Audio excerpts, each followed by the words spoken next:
Balita bisa engkolin motor. Hai guys, aduh pusing banget sama tingkah laku balita satu ini guys. Ini setiap hari bisa bikin aku happy karena ngeliat tingkah lakunya guys, yang bener-bener lucu, gemesin.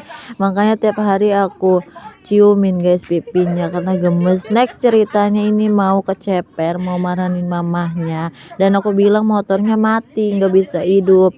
Akhirnya dia inisiatif buat engkolin motor sampai keringetan gitu, terus ngelapin ingusnya, lanjut lagi ngengkolin motor sampai hidup. Aduh, bener-bener tuh ditekin lagi pakai tangan.